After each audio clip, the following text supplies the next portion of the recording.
حضور علیہ الصلوۃ والسلام نے فرمایا قیامت دے دھیاڑے میں 4 بندیاں دی شفاعت دا وعدہ کرنا. آپ فرمایا المکرم ذریتی.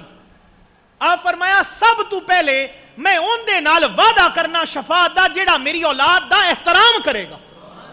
دوجا میں ان دی شفاعت دا وعدہ کرنا جن دے کول میری اولاد کسے حاجت نو لے کے گئی اور اس میری اولاد دی حاجت پوری کر چھڈی. ان دی شفاعت دا بھی وعدہ میرے نبی علیہ الصلوۃ والسلام نے فرمایا.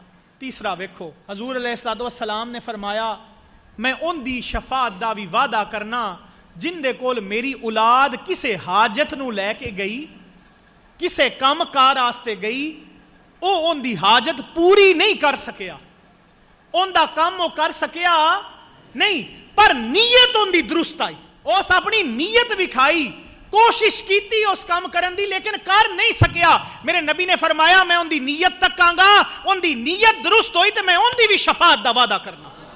حضور نے فرمایا والمحب لہم بالقلبہ ولسانہ.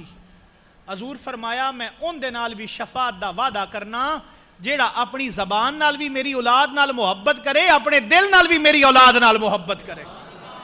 اے نہیں کہ زبانی آندہ روے زبانی کلمہ ہر کوئی آکھے تے دل دا پڑھدا کوئی ہو تے دل دا کلمہ عاشق پڑھ دے کی جانن یار گلوئی ہو. جیڑا نبی دی اولاد دا احترام کرے گا حضور ان دے نال وعدہ پہ کر دین میں تیری شفاعت دا وعدہ کرنا.